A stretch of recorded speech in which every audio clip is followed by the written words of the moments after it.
Iyon, no? Ayan, so malamig na hapon sa inyong lahat. So hapon na, alauna na.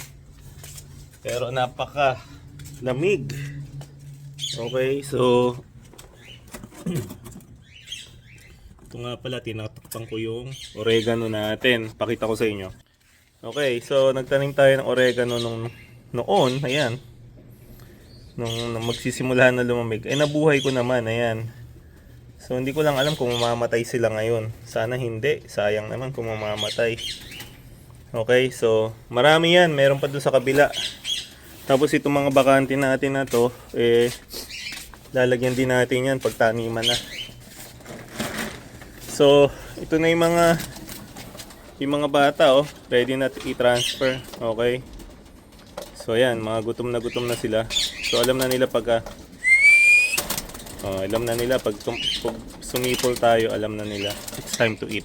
Okay, so siguro ilipat natin doon yung apat.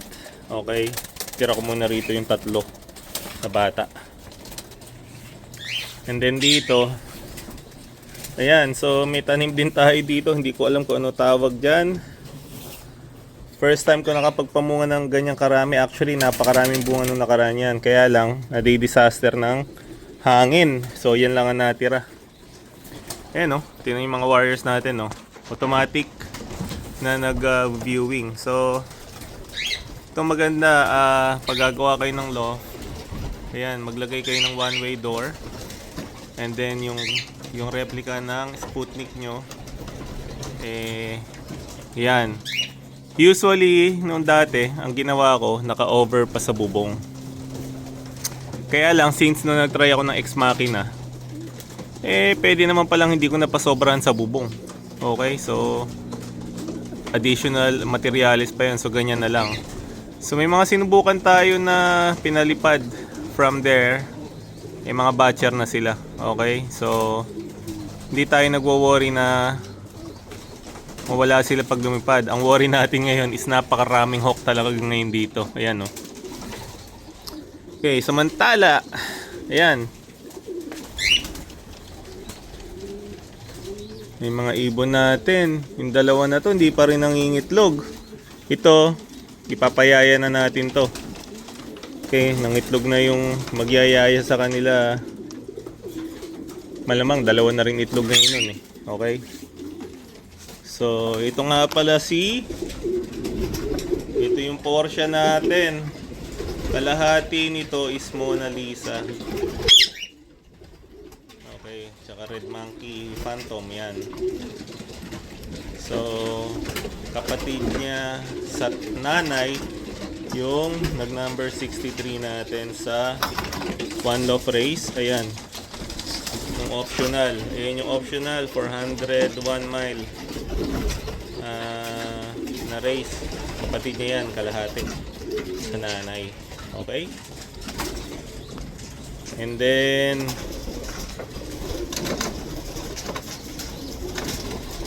magtatapon siguro tayo ng hendon, baka 3 kasi may pugad tayo dyan na 3 yata, para maging pangyaya natin. Bahala na sila kung sino maging asawa nila doon.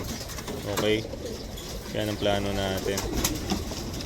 So ayan, mga nagwawala na sa gutom. Pati yung mga nandito, ayan, actually naubos din nila. Kasi sa gabi, nagpapasobra tayo doon. Para tanghaliin man tayo, hapunin man tayo, kamukha niyan. May pagkain pa rin. May konti pa rin pa naman. So okay lang yan. So Sunday ba ngayon? Oh no, Friday pala ngayon. Friday. So ayan. Isinilong na rin natin yung sili natin. Ayan, no? Yan. So, kukuha tayo ng patuka. Yan, ito lang ilalagyan ng patuka natin. Tapos, sasalok lang tayo na ganyan. Yun, tapos papakainin na natin. Yan, no? Tapos yan, magsusuntukan na sila dyan. Bahala na sila sa buhay nila.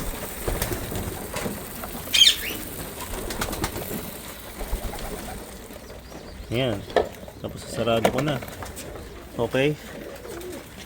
So, ganyan lang. Hindi sila, pangit na niya sa ganyan is hindi, yan, nagpapatong-patong. So, pero may pasobra naman lagi patuka nila. So, okay lang. Ganun talaga. Para hindi na tayo magpasok. Tapos kuha na naman tayo. Yan. So, magbabawas pa tayo ng ibon, I think. So gusto mag-acquire, palit patuka na lang. Yan, no? Yan. Yan, so re-repairin pa natin yan. So pag nagkaroon tayo ng time next year, lalagyan natin ng doble para babataas na lang. Para hindi ganyan na nagsisiksikan sila. Parang nagte-take turns. Okay, so yung iba kasi nakakain ng marami, yung iba hindi nakakakain masyado. Pero pag hinipo mo naman sila, puro naman sila jumbo. So, ibig sabihin, okay pa din. Okay, so itong mga to, ibigyan din natin ng patuka.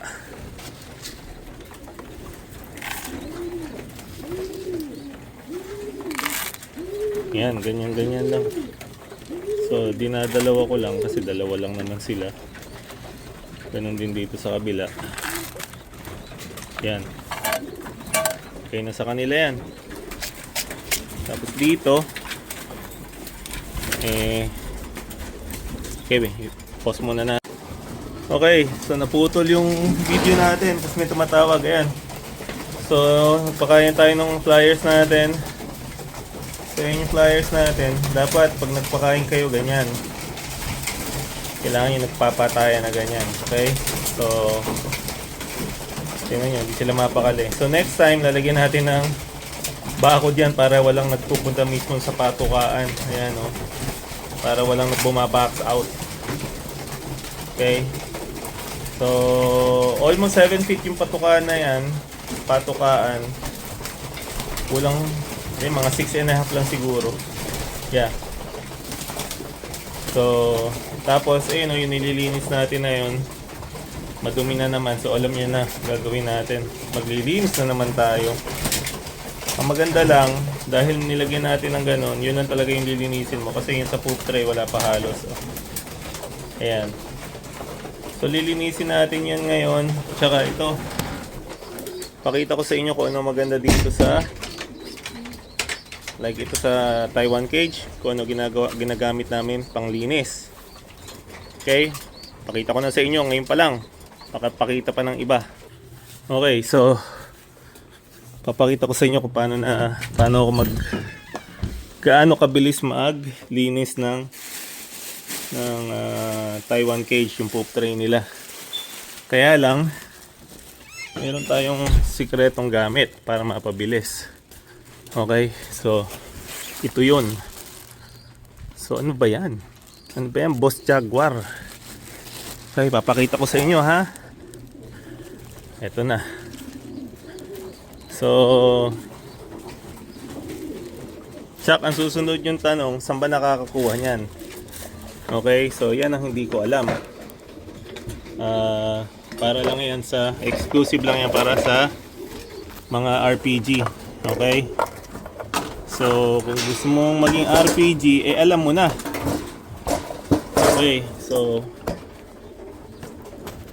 yan.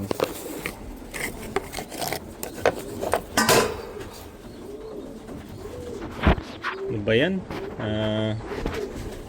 Hindi ko alam kung saan natin ipapatong yung ating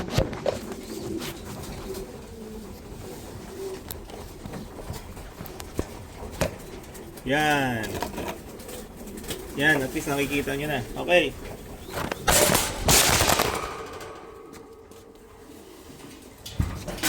Yun lang, nalaglag ang phone natin. Okay.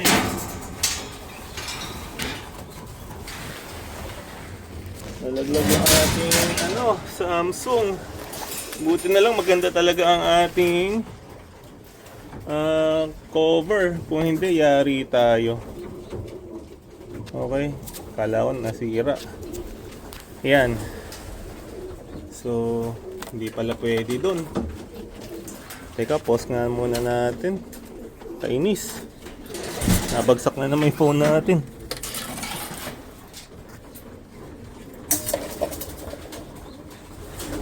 Hirap talaga at pag walang tagahawak. Okay guys, nagtatagal na tayo. So, ganito na lang gawin natin. Kuha na lang tayo ng Bitmin Pro. Sandal ko na lang sa Bitmin Pro. Yan. So, alisin natin to. Yan. So,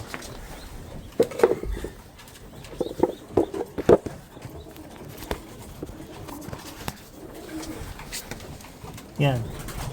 So, ganito tayo mag-alis. Maglinis. Okay, so ito yung poop tray number 1. Sapatong lang natin dyan. Tapos, alisin lang natin yung plastic na madumi.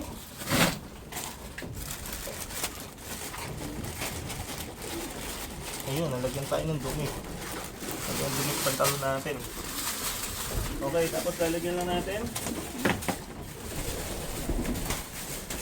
Tapos na, mabilis. Diba? Oh. Tray number 2.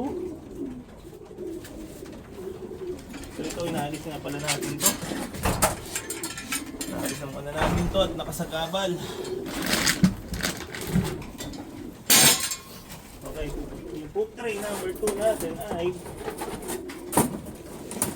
yan, punong-puno ng tae.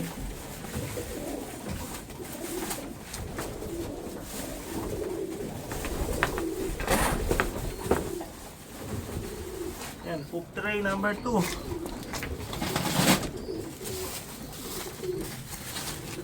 Saka yung tray natin malinis, oh.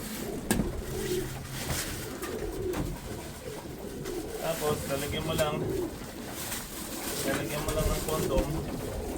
Ito yung condom ng poop tray. Lagyan mo na. Oh. Tapos, ulit-ulitin mo lang sa lahat. Oh. Kaysa magkayod ka, ayan, oh, malinis agad. Diba? Oh. Oh, tapos ganyan lang. Oh.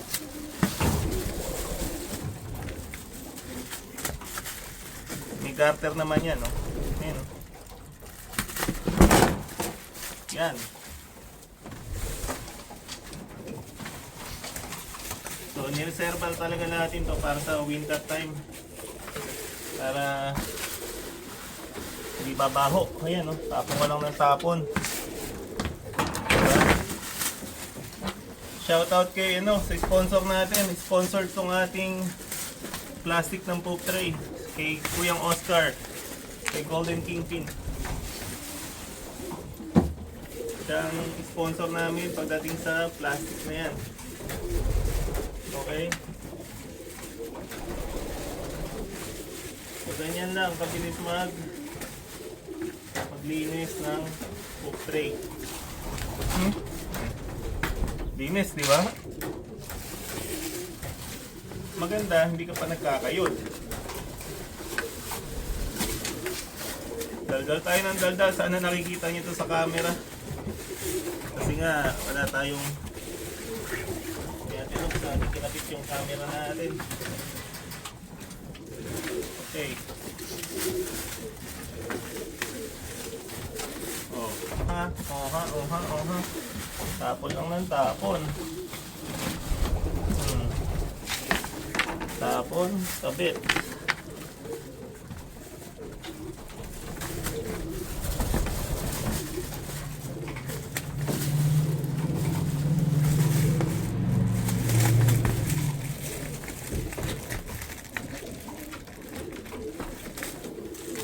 Okay na.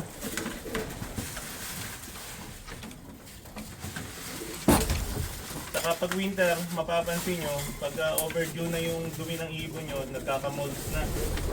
So, hindi maganda yan. Kahit sa atin, hindi maganda yan. Kaya dapat laging malinis yung poop tray. At dahil malamig, alam ko nakakatamad magkayod. So ito yung the best option. Okay. So, pwede rin siguro kayong bumili ng plastic na kakasya dito. Meron yatang nabibili sa Costco or what? Or Home Depot.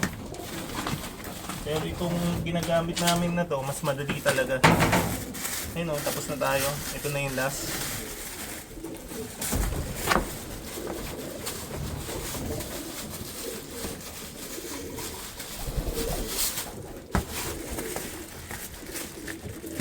Ayun o. Tapos na.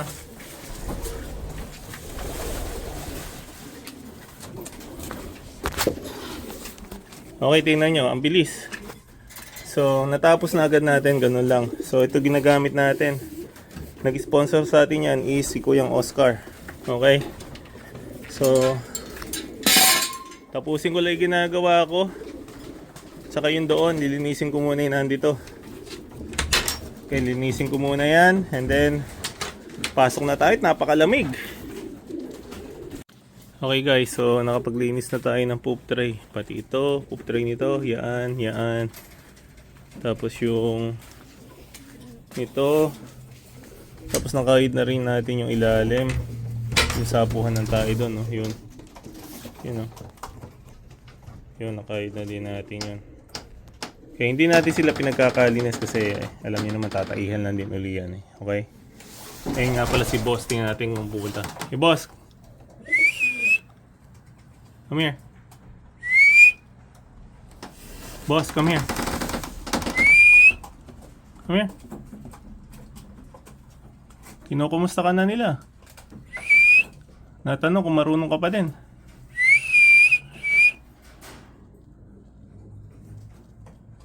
Tingnan mo, ah. Titiisin natin na walang treat. Pero marunong yan. Pero kasi yan, busog na yan. Okay? Pero pag kumuha tayo ng treat, pupunta uli yan. Tingnan mo. Okay, hindi tayo papahiya ni boss. Boss, come here. Come here. Come here. Yan, no? Mabigyan mo ng treat. Tapos ganun uli dyan. Yan, ayan siya, oh.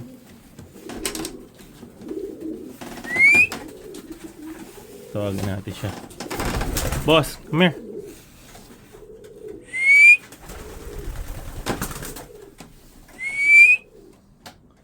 Come here. Come here.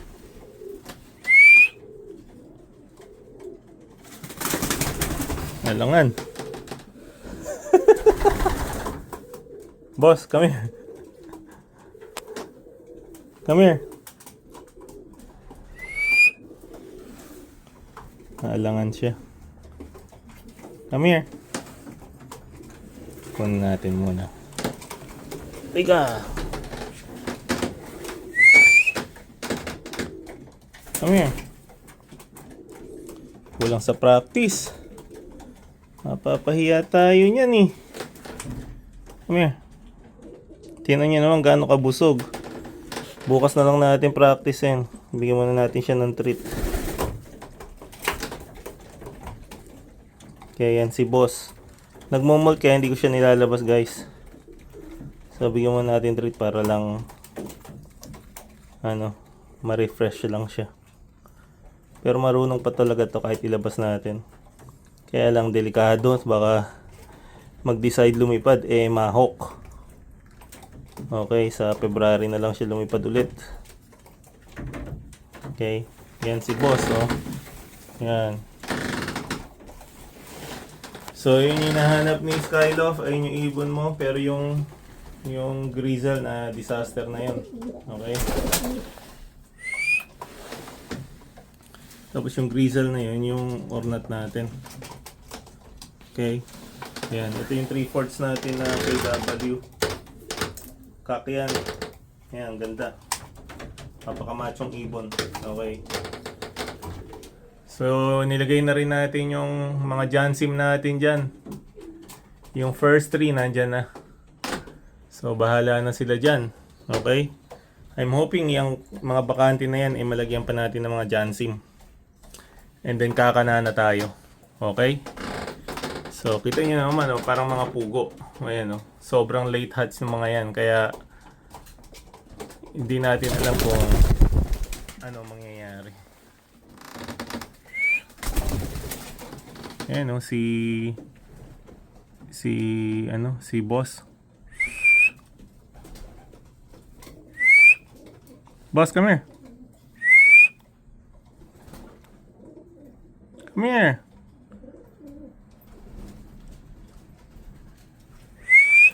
Naalangan siya sa camera eh. Oh, yan oh, marunong pa din, di ba? Oh, shoutout mo sila Joel Marciano, okay? Si Momentum Love, si Gino Dalman, shoutout mo sila. Ayan, sinashoutout kayo ni Boss. At sa lahat ng Racing Pigeon Group. Ayan, sa mga bago nating subscriber, ito nga pala si Boss. Ayan, so ang bloodline niya is actually Gabi sa hen side, yung producer, anak siya ng producer natin na hen. Okay, and then yung father niya is Porsche 911 na nakakross sa Mona Lisa Phantom na may pasok na red monkey. So yan. So ilan silang magkakapatid? 4 silang magkakapatid na nandito. Tapos si isa balangkas ng katawan nila. Okay. So yan, meron tayong nakikitang pangilan-ilan na na ilaban natin ng young birds. Ito yung isa sa mga Jansim natin, ayun, Tikas, oh. Yan. Sa pa isa, yan, oh. Yan, may marka na rin sila. Okay. So, okay. Pasok na tayo. Napakalamig. Mahalaga, malinis na sila. And then yun, mag-iwan tayo ng extra patuka kasi may anak yun eh. Okay? Okay, alam niyo na guys. Shoutout sa inyo lahat. At bawal sipunin, bawal ubuhin, bawal magkasakit. Rak-raka na!